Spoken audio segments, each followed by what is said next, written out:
Deia que bona tarda, que no sabia que havia de començar, però començo.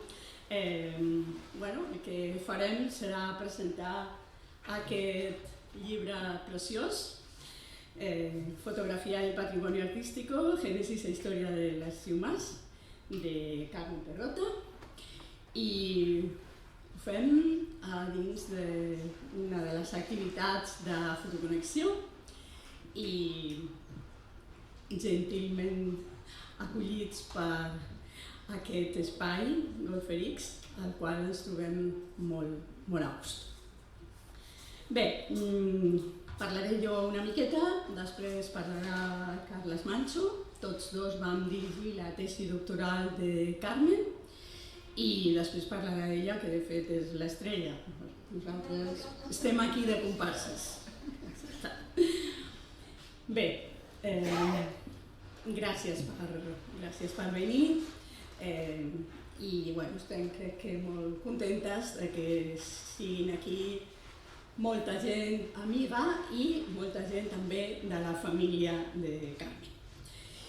En el año 1987, el comisario europeo de Educación de la Comisión de l'Ors, Manuel Marín, puso en marcha un programa que trajo muchos beneficios. Beneficios para la industria cervecera, beneficios para los propietarios sin escrúpulos de viviendas para alquilar, a los cineastas con sentido del humor. Seguro que se acuerdan de aquella película que se llamaba L'Auberge Español, que se tradujo como Una casa de locos y como piso compartido.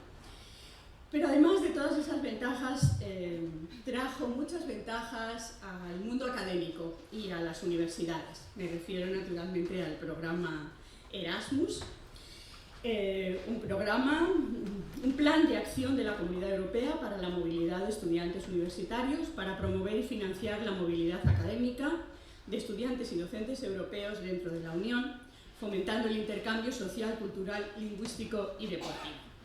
Ese programa nos ha traído, por poner dos ejemplos que creo que conocemos y que tenemos cerca, pues a Stéphanie Onfray de Francia y nos ha traído a Carmen Perrota de Italia. Carmen es italiana, nació en Cosenza, en el sur, aproximadamente en el empeine de la Bota. Estudió en la Università degli Studi de Calabria, en Rende, y llegó a Barcelona en el año 2005 con una beca Erasmus de su universidad. Aquí pasó ese año, 2005-2006, y como dice la canción de Brassens, o como dice la magnífica traducción de Javier Crae, y luego el amor hizo el resto. En fin, gracias a todo esto, desde 2008 tenemos la suerte de tener a Carmen en Barcelona. Y de tenerla trabajando en asuntos de historia de la fotografía.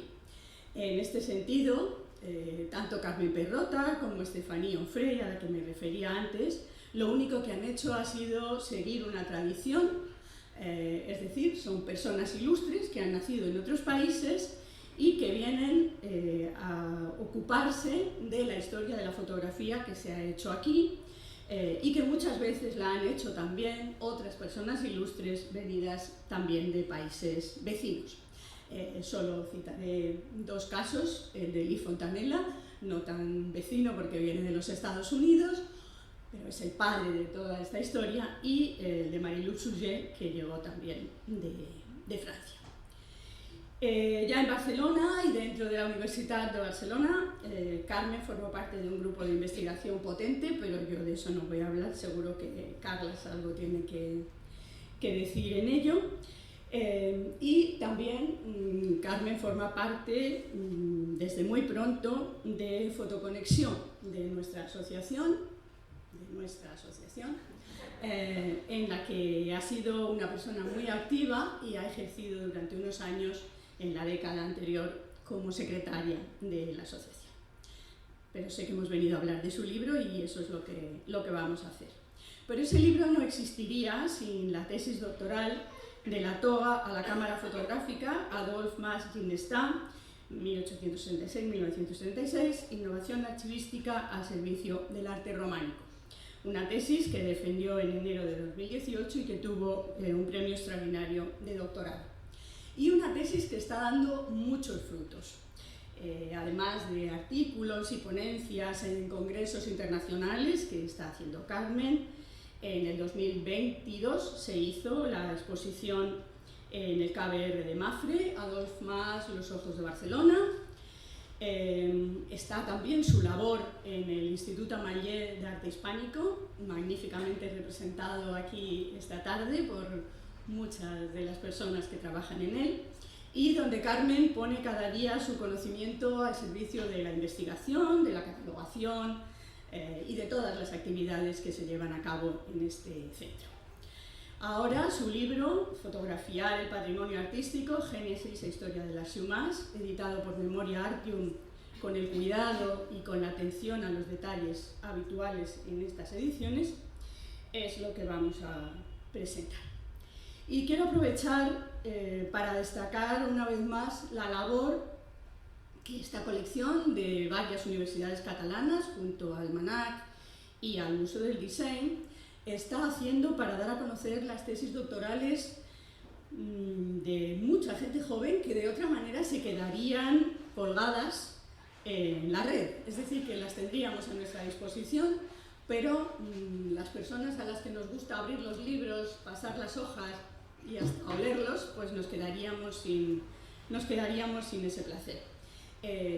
Hablaba antes con la editora y le decía que es un hecho que hoy, y las personas que estamos cerca de los universitarios lo sabemos, las personas que defienden sus tesis doctorales en el campo de la historia del arte y piensan en dónde publicar sus trabajos, tienen Memoria Artium como una, yo diría, de las dos posibilidades principales para publicar. Y esto es algo que no pasa solo en Cataluña, pasa también en otras partes, sin ir más lejos, en Madrid. Bien. El libro de Carmen Perrota aborda un tema esencial para los estudios del patrimonio artístico catalán y español, además de para la historia de la fotografía en Cataluña. Partiendo del archivo más importante de fotografías de arte en España, Carmen estudia, como dice el título, la génesis y el desarrollo, la formación de ese archivo, y también su papel en la historiografía nacional e internacional. Para hacer este trabajo ha examinado con detenimiento y con perspicacia los fondos fotográficos de Adolf Mas, pero también los fondos documentales y los objetos de su archivo, que custodia el Instituto Ametller. Y gracias a esa riqueza poco habitual de fondos, la propia Carmen habla del mastodóntico fondo de las Xumas, ha podido analizar múltiples facetas de la actividad de Adolf Mas y de sus colaboradores, entre ellos y principalmente su hijo Pelai, al que la autora dedica más espacio del que nadie le había dedicado nunca, y al que ahora después me refiero. En este libro se ofrece un panorama de cómo se creó y cómo funcionaba una empresa fotográfica de esta envergadura. No tan famosa como puede ser Alinari, pero no menos importante. Y se explica desde la búsqueda de documentación previa a las campañas fotográficas hasta la redacción de las fichas correspondientes a las fotografías, y también desde el ámbito catalán de los primeros años hasta el ámbito peninsular posterior, con el encargo del repertorio iconográfico del año 15 y la difusión internacional, llegando incluso a los Estados Unidos en los años 20, con los que hay mucha relación. El libro entra en aspectos muy diversos, por ejemplo, las novedades en el sistema de catalogación que introdujo Mas, la historia económica de la empresa, los trabajadores, las mujeres y los hombres, las condiciones de los contratos, los artistas que trabajaban para la firma o toda la red, el entramado de relaciones que estableció el fotógrafo y empresario Mas con los historiadores del arte, sobre todo del arte medieval, pero con muchos historiadores, y con los responsables de la custodia del patrimonio, incluso de las responsables del expolio del patrimonio, ¿no? El caso de Arthur Bryan es un caso paradigmático de estas personas que se dedicaban a esquilmar el patrimonio. Junto a todo esto, el libro aporta una biografía muy amplia, documentada, tanto sobre Adolf Maas, pero sobre todo sobre Pelai Maas Castañeda. Y creo que este es uno de los aspectos que hay que destacar en el libro, la recuperación de una figura fundamental, el delegado A, que es mucho más que el hijo de y es mucho más que un fotógrafo dentro de la empresa. Pelai, que ya era el principal fotógrafo en el año 13, fue quien llevó a sus espaldas el peso de las campañas que organizaba su padre desde Barcelona. Pobrecito, a mí no me extraña que estuviera mal del estómago, como ocurría, porque no hay quien resista esa vida continuamente fuera de casa y además comiendo en las fondas. El libro trata también otro aspecto desconocido hasta ahora, que son las actividades de Pelai durante la Guerra Civil en la zona rebelde, incluyendo en ese tratamiento un curiosísimo proyecto de repertorio fotográfico.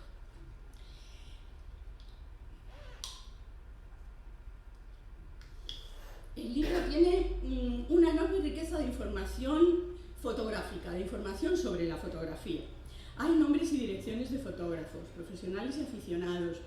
Hay noticias a pie de laboratorio, críticas a las fotografías por motivos concretos, por qué salían mal, qué defectos tenían, qué había que corregir. Está el material fotográfico que se usaba, las cámaras, los objetivos, los trípodes, las bolsas, las marcas de las placas, los formatos, los productos químicos, las tiendas, los proveedores en Cataluña, en España y fuera. Hay una riqueza de información para la historia de la fotografía espectacular. Pero hay mucho más. Hay aspectos de la historia económica, ¿no? Están los precios, los pagos, los salarios, los préstamos, los adelantos, el funcionamiento de la empresa, los permisos. Incluso, casi como si fuera un libro de viajes, hay información sobre las posadas, las fondas, los hoteles, cuando los había, y hasta los balnearios, las carreteras, cuando las había también, los caminos, las dificultades para moverse por algunos lugares en la península, para encontrar alojamiento, mucho más allá de las dificultades materiales que en muchas ocasiones tenían para hacer las fotografías. Las fotografías del archivo Maas, en el ámbito académico, las fotografías de monumentos y de obras de arte son bien conocidas por los libros en los que se han ido publicando desde los años 20 del siglo XX y ahora más gracias a los trabajos de Carmen Perrota. El resto de la obra de Maas, los reportajes de calle y de instituciones, los nocturnos de Barcelona, los retratos de estudio, todo eso lo pudimos ver en la exposición de KBR, en Los Ojos de Barcelona. Ahora, en el libro de Memoria Artium, tenemos otros aspectos de esta actividad. Y creo que uno de los aciertos del libro, y esto me parece que es un mérito compartido entre Carmen y la editorial, es la selección de fotografías. Desde la propia portada, una portada que es muy elocuente y muy elegante, mucho.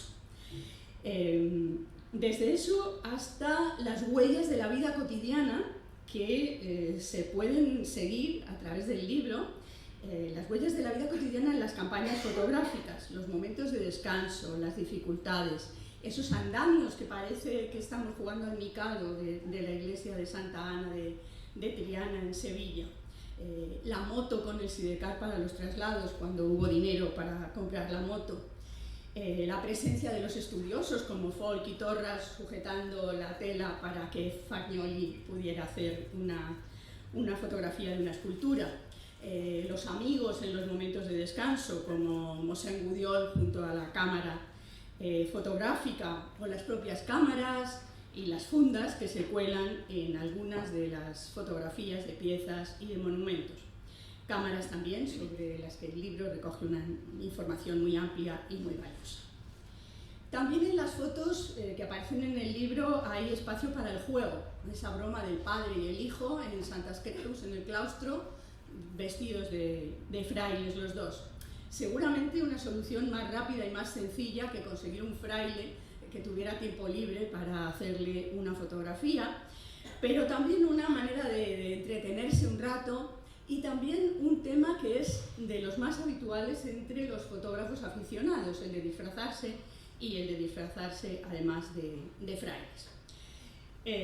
Los puestos del mercado, por ejemplo, delante de la iglesia de los Santos Juanes en Valencia, por donde se cuelan unos niños, un mercado y unos niños que le roban protagonismo a la fachada de la iglesia, otros niños que aparecen, otras mujeres que aparecen, por ejemplo, junto a las fuentes. El libro está lleno de pequeñas cosas también. No sé si después de leer el libro estoy totalmente de acuerdo con Gudiol y con Post cuando escriben en 1930: desde Nueva York saludamos al patriarca de la fotografía catalana, del archivo Mas y del buen humor. Quizá de las dos primeras cosas sí, de la segunda no lo sé, después de leer las cartas que le escribía al pobre Pelay, y no solo a él, y las broncas que le echaban, no sé yo, pero en fin, quizás sí, y el ejemplo que acabo de poner antes de Santes Creus puede ir en ese sentido. Desde luego sí que me gustaría saber algo más sobre las complejas relaciones entre Gudiol y Mas en este ámbito. Carmen se refiere a algunas rivalidades en el año 34, etc. Pero sí sé que después de disfrutar del libro de Carmen Perrota me quedo con ganas de más, y esto no solo es un chiste malo, lo que quiero decir es que me quedo con ganas de conocer la secuela, el continuará de este libro. Es decir, me quedo con ganas del libro sobre Josep Gudiol Ricart que Guillén Cañameras, presente en la sala, y otro fotoconectado también, espero que haga algún día a partir de su tesis doctoral, Josep Gudiol Ricart, 1904-1985, la fotografía al servei d'una concepció integral de la historia del arte, defendida en la Universitat de Barcelona el año 2021. Para acabar, solo quiero recordar que hoy hace casi justo 11 años, el 29 de abril de 2013 en Núria, que celebrábamos un acto parecido, la presentación del libro de Núria Rius sobre Pau Éluard, Fotografía en temps de modernisme, que tenía como origen también su tesis doctoral. Era el primer libro que esta colección dedicaba a la fotografía, y para mí es un placer ver que la historia de la fotografía sigue, que hay unas jóvenes profesionales estupendas de las que no paramos de aprender, y que las universidades catalanas en las que se han formado las apoyan al menos con estas ediciones. Y que a lo mejor pertenecer a Fotoconexión y participar activamente desde algunos puestos de responsabilidad como la secretaría no está tan mal de todas formas, y algo a lo mejor influye. Nada más, creo que ahora lo que hay que hacer es comprar el libro y leerlo, porque de eso depende que tengamos más como estos.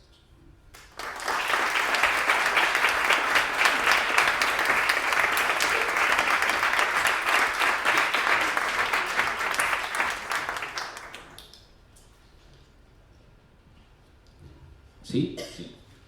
Bé, bona tarda a tothom. En primer lloc, moltíssimes gràcies Carmen, per haver pensat que podria estar en aquesta presentació i en aquest paper acompanyant-te a la presentació del llibre. No sé, Mari Santos, si és tan necessari que se'l llegeixin, l'important és que se'l comprin. Sí, se'l compren i després ja se'l llegiran, però primer compreu-lo, perquè efectivament és un llibre important. És un llibre important. La Mari Santos pràcticament ja no m'ha deixat dir res, però ja està bé, com tampoc no ens havíem posat d'acord, doncs si voleu hauré de parlar menys del contingut. Segurament els que em coneixeu, que aquí a la sala hi ha uns quants, que alguns heu estat fins i tot alumnes meus, deveu pensar què punyetes i fa aquest pesat que és medievalista, que s'ocupa d'alta edat mitjana, presentant un llibre sobre fotografiar el patrimoni artístic. No és per la meva qualitat de fotògraf, tot i que els que m'heu tingut com a professor reconeixereu que les meves fotografies no estaven mal, i no es pot dir sempre, també reconeixereu això. Bé, doncs ara us ho explicaré. Ara us explicaré per què estic aquí. Una mica la Mari Santos ja us ho ha anticipat. Qui no coneixeu la gènesi prèvia al part d'aquest llibre. En tot cas, és un llibre que llegint-lo i fullejant-lo i la tesi que hi ha al darrere, doncs per mi tenen un cert, fins i tot també un cert, em mouen coses, perquè com molts dels que esteu aquí, que heu fet història de l'art a la Universitat de Barcelona o els que heu tingut la mala sort de fer-ho a l'Autònoma i a d'altres llocs, però que us heu dedicat a la història de l'art, inevitablement heu hagut de passar per l'Arxiu Mas d'una manera o d'una altra. I jo quan veig la figura 10 me'n recordo de la primera vegada que vaig picar el timbre del carrer de la Freneria i vaig pujar a dalt. Jo aquelles hores, aleshores, estava fent una assignatura de les que anomenaven assignatures C, amb una estimadíssima i enyoradíssima professora que després va ser per molt poc temps, per desgràcia, companya de feina, que era la Maria Eugènia Ibarburu, que era una de les persones que ensenyava alta edat mitjana a la Universitat de Barcelona. I amb la inconsciència del novell que està fent una assignatura i ha de fer un treball, doncs no se'm va acudir res més que amb una companya que a més ara és conservadora a la Fundació Tàpies, la Núria Oms, vam decidir que faríem un treball sobre el gènesi de les bíblies de Ripoll. Ni més ni menys, ni més ni menys. Com que us estic parlant de l'any 93, això de la fotografia digital era... jo crec que inexistia encara, més o menys. Les úniques fotografies que hi havia en color se les havia pagat el senyor Roca Radiadors per fer un calendari un any i se'n va anar al Vaticà a fer les fotos, però clar, la resta de mortals no teníem aquestes possibilitats, però per sort a Barcelona teníem la sort de tenir l'Arxiu Mas. I aquesta va ser la primera vegada que vaig entrar, vaig encarregar les fotografies, vaig veure aquell espai tan estrany, un espai molt vell, era com entrar, no sé, com si ara entréssiu a la casa Balmesiana, era com un antic seminari, una cosa molt estranya, aquells mobles i aquells arxivadors. I després, com molts de vosaltres, doncs m'hi vaig passar més temps del que pensava. Aquesta va ser la meva descoberta del senyor Mas. Seguint, vaig adonar-me que clar, jo havia anat allà perquè necessitava una fotografia i la Maria Eugènia em va dir vés a buscar-la allà, i de fet en els llibres les reproduccions que hi havia a sota sempre posava Mas, i a poc t'adones que no era un arxiu, sinó que aquest senyor era el fotògraf, i era el fotògraf de coses que m'interessaven a mi, que començava a interessar-me pel patrimoni romànic i anterior, o per pràcticament tots els meus companys que s'ocupaven de retaules, imatges, arquitectura de qualsevol lloc que estigués a la península Ibèrica. Però en realitat no va ser fins que vam començar a treballar amb la Carmen que ens vam adonar que d'aquest senyor, que era el fotògraf, no se'n sabia res. De fet, m'ha fet gràcia ara, remirant les notes, que la primera referència, ara no sé què pàgina està, ja us ho mirareu, és una entrada a l'Enciclopèdia Salvat de l'any 50 i alguna cosa, del 33. Però és que no havíem anat molt més enllà. quan la Carmen es va posar a mirar-se qui era el senyor Mas i qui era l'Arxiu Mas, no havíem arribat massa més enllà. En tot cas, jo vaig seguir treballant, vaig seguir fent les meves cosetes, cada vegada depenent més, malauradament, de l'Arxiu Mas, perquè ja arribaven altres maneres de consultar documents, fins que el curs 2018-2019 em vaig trobar entre els estudiants del màster, un màster en el qual jo impartia una assignatura que es compartia entre el màster en cultures medievals i el màster d'estudis avançats d'Història de l'Art a la Universitat de Barcelona, un estudiant que venia d'Itàlia i que quan vaig presentar el tema en el que aleshores estava treballant amb la doctora Immaculada Lorés, que era una mena de deconstrucció historiogràfica de l'església de Santa Maria de Ripoll, en la qual, òbviament, havia d'utilitzar material gràfic antic, per exemple, tot aquell àlbum magnífic que fa en Pellicer per recollir fons, i dels quals a la Universitat de Barcelona hi ha un exemplar i un altre a la Biblioteca de Catalunya, aquelles coses que es feien quan la fotografia era un bé preuat, no? Un àlbum amb les fotografies enganxades i per tant una edició limitadíssima.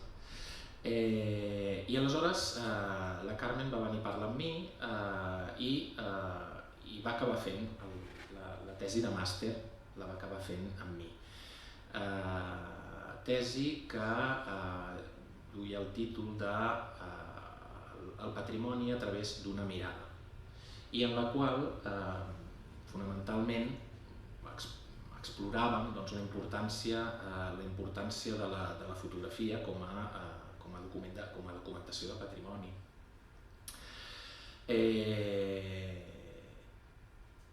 Ens devia agradar la cosa perquè després del TFM i ja integrada de la manera que un es pot integrar com a estudiant en el grup de recerca Arspicta, doncs immediatament vam pensar que aquell primer experiment i tota l'exploració que havia començat a fer pels arxius fotogràfics de Barcelona, que no acabava d'arribar, però diguéssim no coneixia, començava a conèixer-los en aquell moment, doncs bé, la idea va ser dedicar-nos en aquest fotògraf i en aquest arxiu, i com ja ha dit la Mari Santos, doncs al cap de poc temps es va incorporar a la codirecció ella, i aquesta tesi, que com totes va tenir les dificultats, ara pot semblar paradoxal, però ens va costar un niu poder tenir un conveni amb l'arxiu, per exemple.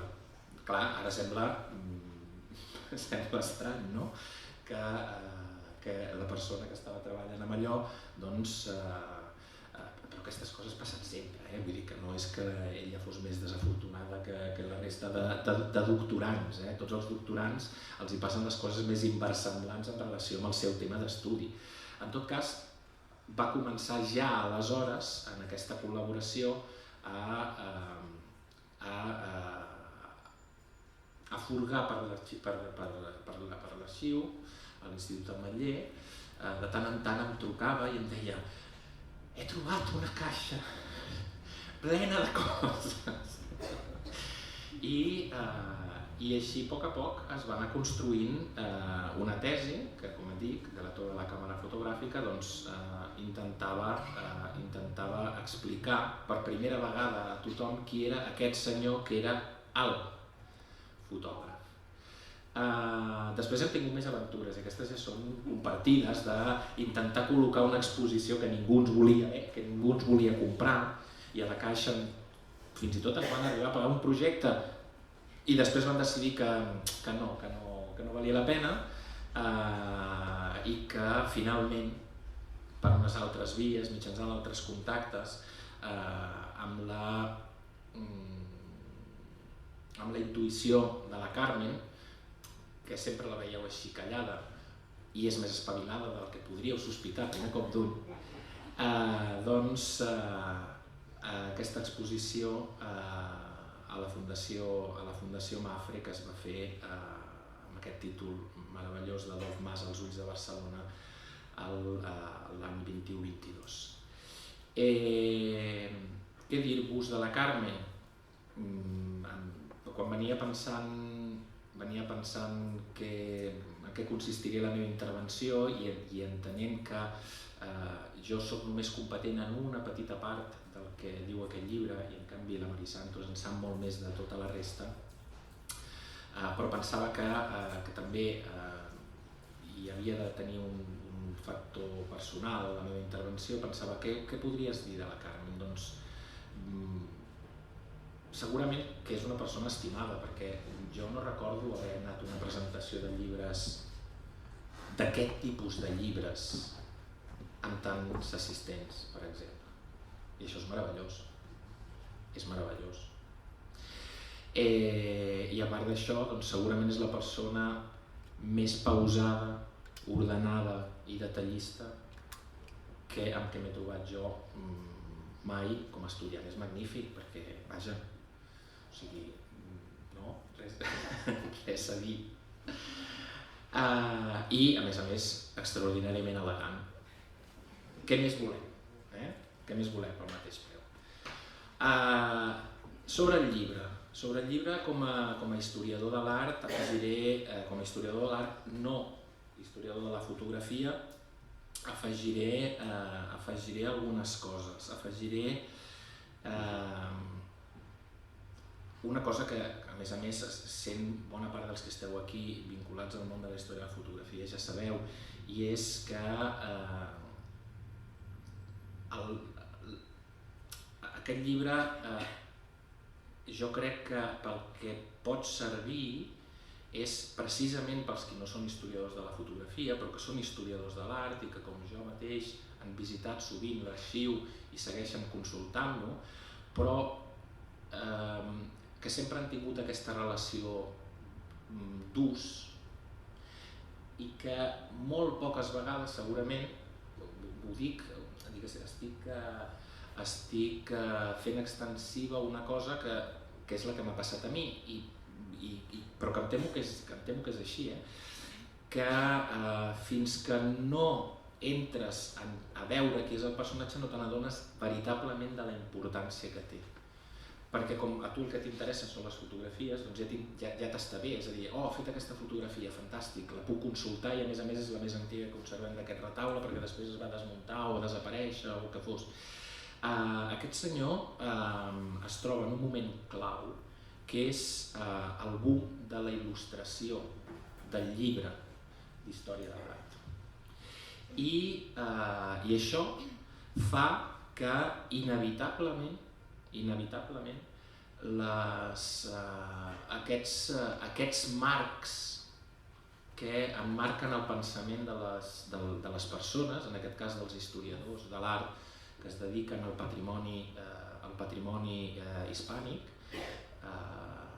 està absolutament condicionada per la mirada d'aquest senyor. Perquè m'atreviria a dir que fins als anys 80, i ara ho estic dient així una mica a la babalà, però fins als anys 80 pràcticament qualsevol llibre que obriu i que tingui a veure amb patrimoni conservat a la península Ibèrica, les fotografies són d'aquest senyor.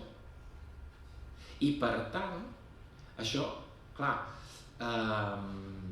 per què els historiadors de l'art o certs historiadors de l'art s'ocupaven, a mesura que comences a fer-te gran en això de la història de l'art, comences a pensar, però perquè sempre m'ensenyen al mateix costat del mateix capitell, per favor? Ja ho sé que aquí hi ha l'anunciació, però jo vull veure la visitació que està a l'altre costat. Com pot ser? Doncs pot ser perquè les fotografies eren d'aquest senyor i quan feien les fotografies amb aquest senyor, ja gràcies que va poder fer la fotografia general del claustre, de l'edifici de l'església i un parell de capitells. I tots els altres, vagi vostè i fotografies. Fixeu-vos-hi, agafeu tot el que, per el que és romànic, que és el que a mi em va aproximar en aquest autor, i agafeu qualsevol llibre que sigui anterior a Catalunya romànica i veureu que, no totes, però un percentatge altíssim, que possiblement ronda el 80%, si no més, són Arxiu Mas. Com ha dit la Mari Santos, era important com a arxiver, però a mi, entre les fotografies, aquesta fotografia d'en Folchi Torres és meravellosa, la fotografia a pàgina 31 en Folchi Torres amb una cara de no saber on mirar, aguantant un teixit que fa de fons a la fotografia, i la fotografia i el fotògraf que té l'encert no només de fotografiar la peça, això amb l'ampliació ja ho podem tallar si volem, sinó de fotografiar Folchi Torres aguantant amb aquesta cara d'estaquirot. Però a banda d'aquesta, una de les fotografies que a mi em meravella cada vegada que la veig és la fotografia número 28, de la qual recordo sempre quan em va explicar la Carmen que havia trobat la factura en què reclamaven que per favor els canviessin el vidre de la porta perquè la senyora que estava allà de servei passava fred, perquè el senyor Mas ho guardava absolutament tot, que és el primer bookshop, en aquest cas Photoshop, si no fos que la paraula ens l'han desvirtuada, segur que de la història peninsular, jo crec. No? Però en tot cas, meravellós. Aquest espai a l'Arsenal, és a dir, això ho hauria de saber. En aquest espai de l'Arsenal on hi havia les col·leccions de romànic i de gòtic del Manac. Doncs aquest senyor posa una botiga per vendre les seves fotografies. Sí senyor, amb els mateixos mobles que trobes a l'arxiu, tot és igual, o sigui, aquí hi ha una atenció pel disseny. L'altre element important d'aquest llibre és sens dubte el paper de Pelai Mas, perquè sempre parlem d'Adolf Mas, però efectivament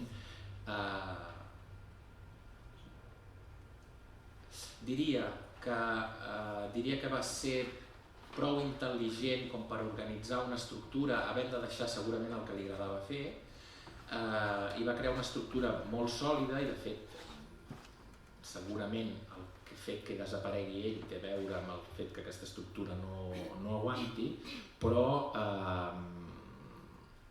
això de retruc porta que una part importantíssima dels clixés que es conserven a l'arxiu siguin, i per tant que aquesta mirada en realitat estigui condicionada tant per la primera part actuada per al pare i la segona sobretot, i molt important, parlar del fill. Si d'Adolf Mas no se n'havia dit res, imagineu-vos que se'n podia haver dit en Pelai, menys que res. Bé, per tant, què més dir-vos? Que el llibre és magnífic, que us ensenyarà, us explicarà i entendreu moltes coses de per què sabem el que sabem i per què hem mirat com hem mirat el patrimoni. Descobrireu algunes imatges veritablement insòlites i interessants, perquè coincideixo amb la Mari Santos en el fet que la tria a l'hora d'il·lustrar el llibre és qualsevol cosa menys banal. Realment et dona i sent un llibre que tracta del que tracta, era molt fàcil ser redundant, i en canvi no ho és, i per tant us obrirà una gran quantitat de facetes i sobretot sobretot us farà entendre la importància d'aquest moment històric i d'aquest personatge. I per tant estic extraordinàriament content que aquella tesi s'hagi convertit en un llibre, perquè les tesis, tot i que són ara totes obertes i les podem consultar i tot plegat, doncs són una mena de cementiri de dades que només vas a consultar si estàs molt interessat en el tema, i en canvi, doncs, col·locat en les dimensions correctes, un llibre com aquest pot ajudar extraordinàriament a conèixer millor la importància d'aquest patrimoni i dels seus autors. Per tant, l'enhorabona a la Carmen i l'enhorabona a tothom, perquè ara el podreu gaudir com nosaltres ja la venim gaudint des de fa temps. Moltes gràcies.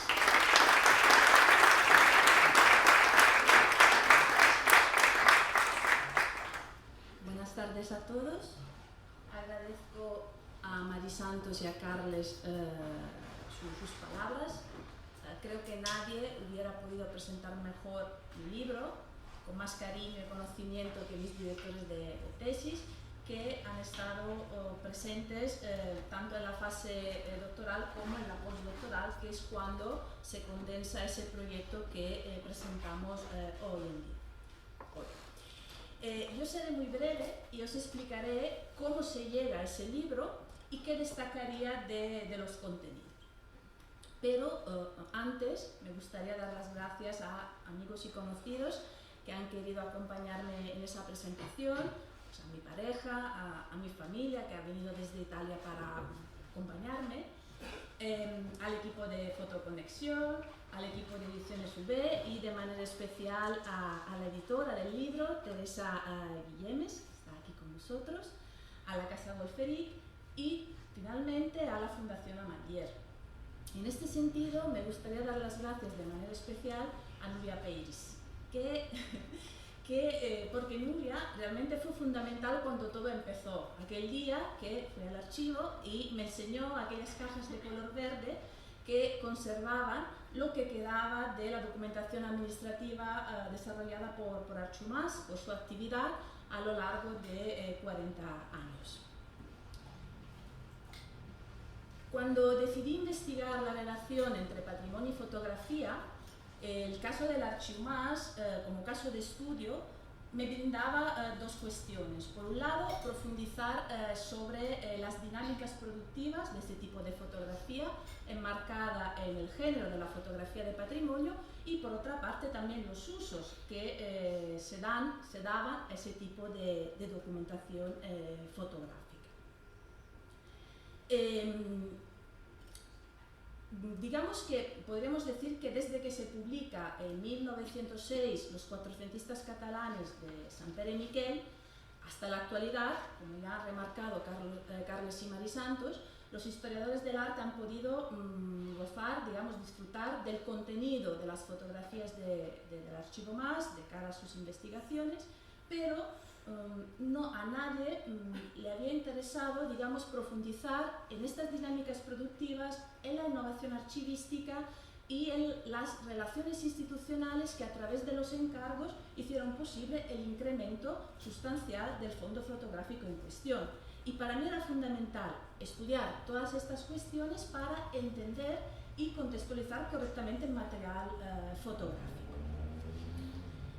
En las reconstrucciones de las dinámicas productivas, una de las cuestiones que más me interesó era saber qué pasaba puertas adentro del Archivo Mas, es decir, quién trabajaba bajo las órdenes de Adolf Mas.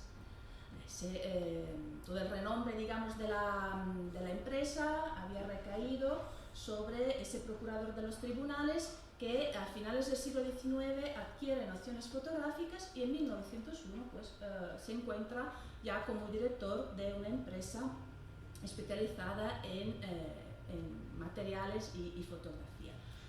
Hasta que yo no abrí aquellas cajas, pues nadie conocía el número exacto de trabajadores que trabajaban en el interior del Archivo Mas y que de alguna manera hacían posible que el Archivo Mas funcionara. Se sabía, por supuesto, que, como ya se ha remarcado, Pelai Mas Castañeda trabajaba con su padre, que puntualmente se habían realizado colaboraciones con fotógrafos externos y poca cosa más. Hasta ese momento en el que miré la documentación, nadie sabía, por ejemplo, quién era Dolors Bertolín. Yo he tenido la suerte de conocer a su hijo, que está aquí entre vosotros, que me explicó quién era su madre y cómo en 1936, durante la Guerra Civil, dejó su puesto de mecanógrafa en el Archivo Mas para formar parte del laboratorio fotográfico del arma de la aviación de la Generalitat. Nadie sabía tampoco qué sueldo percibía Dolors Bertolín y sus compañeros o qué puestos había en la estructura interna del Archivo Mas o qué condiciones laborales tenían, derechos, etc. Por lo tanto, de alguna manera, todas estas cuestiones se condensan en el libro. Para mí es una de las partes más importantes. Y también se condensan otras cuestiones, como por ejemplo de dónde viene Adolf Mas y cómo empieza a dedicarse a la fotografía, qué relación tenía el fotógrafo con los círculos culturales y artísticos de la época, cómo pasa su establecimiento fotográfico de trabajar desde una perspectiva generalista, en el sentido de recibir cualquier tipo de encargo y realizarlo, a convertirse en una empresa especializada en el género de la fotografía de patrimonio. También qué relaciones había entre Mas y las principales instituciones vinculadas con el patrimonio, y finalmente, como ya se ha remarcado, qué papel juega Pelai Mas Castañeda en el desarrollo del fondo fotográfico en cuestión, durante la gestión de su padre, pero también después de la muerte de su padre, que tuvo lugar en diciembre de 1936. Sin duda, esa parte fue la más difícil de reconstruir debido a la falta de documentación, pero he podido, definir qué pasa en estos años, es decir, desde 1936, que es cuando empieza la Guerra Civil, fallece Mas, Pelai se encuentra fuera de Cataluña desarrollando campañas fotográficas y consigue volver finalmente a Barcelona en 1939. En esa franja cronológica, él sigue activo fuera de Cataluña como fotógrafo, documenta, por ejemplo, los destrozos de la guerra y también intenta aplicar ese sistema archivístico tan innovador ideado por su padre a un archivo fotográfico que nada tenía que ver con el patrimonio. Por lo tanto, en el libro se habla mucho de Pelai Mas, un buen fotógrafo que desarrolló toda su trayectoria laboral, o casi toda, bajo la sombra de su padre, es decir, el gran fotógrafo del modernismo, y que era necesario rescatarlo de esa sombra y colocarlo como un agente necesario en el crecimiento de la empresa en cuestión. Y para concluir, espero que aquellos que decidan asomarse a la historia del Archivo Mas a través de la lectura de ese libro puedan disfrutar de los entresijos tan sorprendentes de una empresa que contribuyó a la creación de un imaginario colectivo sobre una España artística y monumental a través de sus repertorios fotográficos. Muchas gracias por acompañarnos en esta presentación.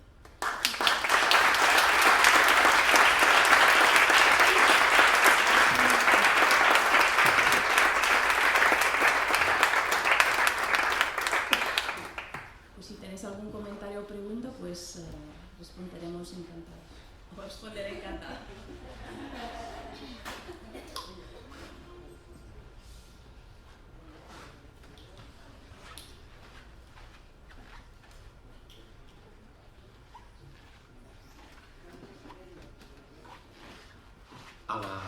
Allà darrere. Si el voleu comprar, el teniu allà darrere. Pregunta molt important. Hola, faré una pregunta. Vinga, per trencar el gel. Però és que m'he sentit tan identificada, Carles, perquè nosaltres anàvem amb les xumes a mirar les fotos i quan ens hem trobat el llibre de la Carmen ens hem trobat amb una altra cosa. I llavors jo mateixa, quan he estudiat el Sant Pere i Miquel després de llegir el llibre de la Carmen, ho he enfocat d'una altra manera.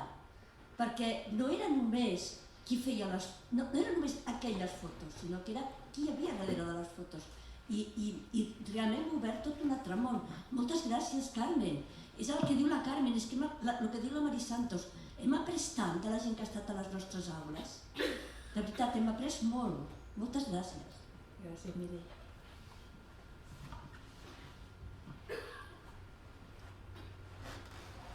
¿Alguna pregunta más?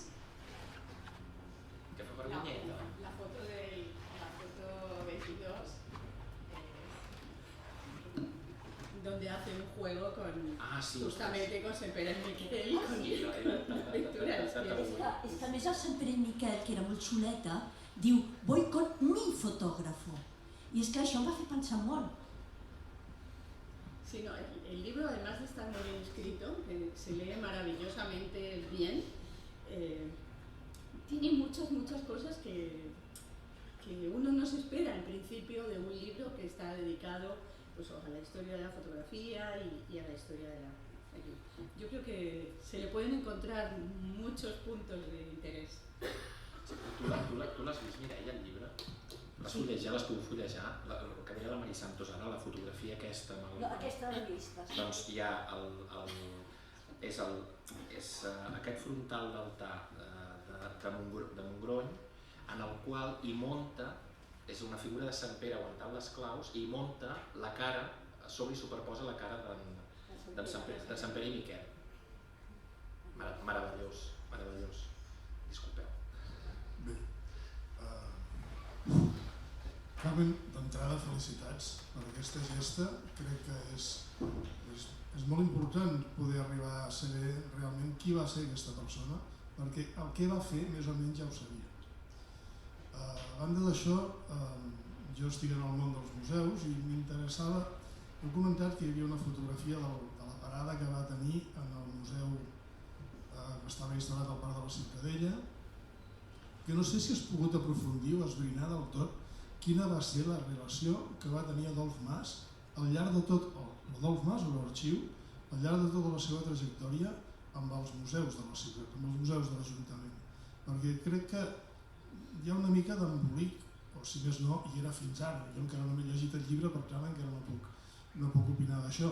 Però sí que sé que en algun moment hi havia un fotògraf municipal que es deia Josep Serra, que va ser desbancat del seu lloc, i llavors hi va haver com una disputa entre Adolf Mas i Joan Vidal i Ventosa per veure qui continuava fent les fotografies dels museus, i no sé si has pogut treure l'entrellat d'això. De tota manera, gràcies per la teva aportació.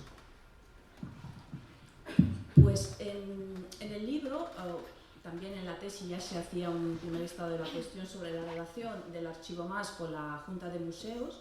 Pues a través de las actas, correspondencia también interna del Archivo Mas, he podido un poco identificar, por ejemplo, encargos, en qué momento se requieren los servicios de Adolf Mas, hasta para escoger un fotógrafo municipal, o sea que tiene relación no solo comercial, sino también le llaman como asesor para la compra de material fotográfico, de instrumentos, etc.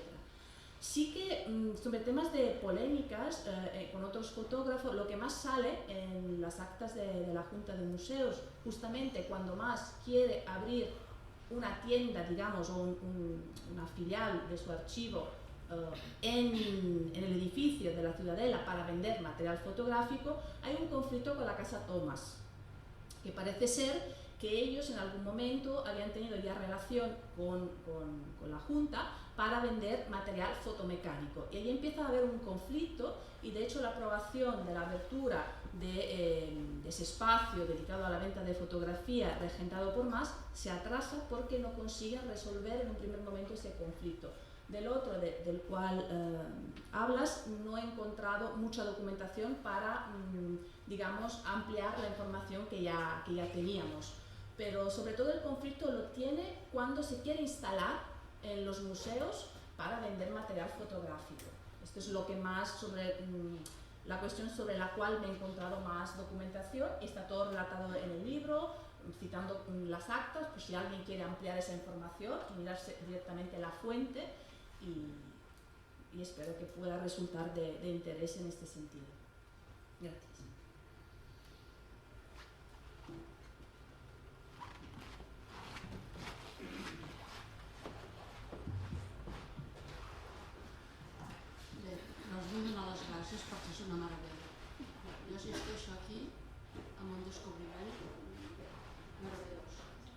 les generacions que hi ha aquí, que són diverses, m'han obert uns ulls, en fi, i saber molt què hi ha darrere d'una fotografia. O sigui, aquest treball és que és interessantíssim el que estàs dient, perquè és que darrere d'una foto és que hi ha una història. Després, no sé si aquest senyor no tenia competència o es va cuidar molt de que no hi hagués la competència, perquè és que és el fotògraf que s'ha de cuidar, que sigui ell el potent, l'únic quasi. Jo li havia sentit parlar al meu pare del mas, no sabia ben bé de què anava, perquè el meu pare va fer moltes fotografies als monjos de Poblet, estaven a dintre, els retratava, els feia posar, i clar, i sempre a l'Arxiu Mas, això me'n parlava, però és de veritat que avui ho he descobert, sabia que era, però és que avui ho he descobert i a més de la manera com s'ho ha explicat cada un. Moltes gràcies a tots tres.